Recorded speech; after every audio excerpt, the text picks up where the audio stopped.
England ইন্ডিয়ার মধ্যকার দ্বিতীয় টেস্টের অনফিল্ড আম্পায়ার হিসেবে দায়িত্ব পালন করছেন বাংলাদেশের শরফুদ্দৌলা ইবনে সৈকত।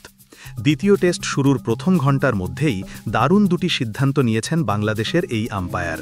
দুবারই তার সিদ্ধান্তকে চ্যালেঞ্জ জানিয়েছে ইংল্যান্ড। দুবারই রিভিউতে দেখা গেছে সৈকতেরই সিদ্ধান্ত সঠিক। বার্মিংহামে টস জিতে আগে বোলিং করে ইংল্যান্ড। সৈকত তার প্রথম সঠিক সিদ্ধান্তটি দেন ইনিংসের ৬ ওভার ২ বলের সময়।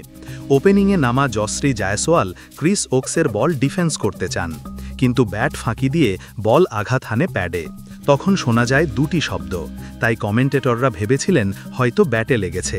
আম্পায়ার সৈকত ইংল্যান্ডের জোরালো আবেদন সত্ত্বেও নট আউটের সিদ্ধান্ত জানান। তিনিও হয়তো ভেবেছিলেন বল পিচ করেছে লাইনের বাইরে, নতুবা ব্যাটে লেগে প্যাডে আঘাত হেনেছে। কিন্তু রিভিউতে দেখা যায় বল লাইনেই ছিল, ব্যাটেও আঘাত করেনি।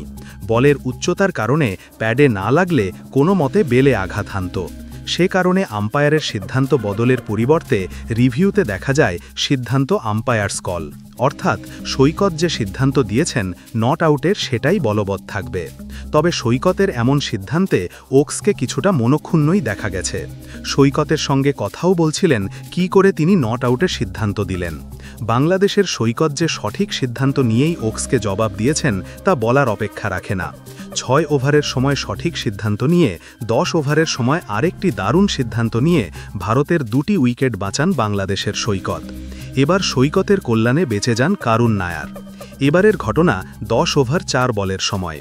ওসের ইনসুইং বল ডাক করতে চান নায়ার, কিন্তু বল ইনসুইং করায় প্যাডে আঘাত হেনে চলে যায় উইকেট কিপারের হাতে। এবারও ইংল্যান্ডের জোরালো আবেদন। বিশেষ করে উইকেটের জন্য হন্যে হয়ে থাকা ওসের আবেদন ছিল দেখার মতো, কিন্তু সৈকত তার সিদ্ধান্তে অটল। এবারও তার কাছে মনে হয়েছে ওকসের বলে আউট হবেন নায়ার, এ কারণে নট আউটের সিদ্ধান্ত জানান।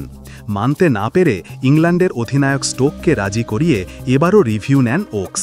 মজার ব্যাপার, এবারও বল ট্র্যাকিংয়ে দেখা যায় ওকসের বলটা নায়ারের প্যাডে আঘাত না হানলে কোনো মতে বেলে লাগত, অর্থাৎ আম্পায়ার সৈকত যে নট আউটের সিদ্ধান্ত দিয়েছেন সেটাই সঠিক। এতেই বেশ ক্ষিপ্ত হয়ে ওঠেন ওকস, মাথা নাড়াতে থাকেন।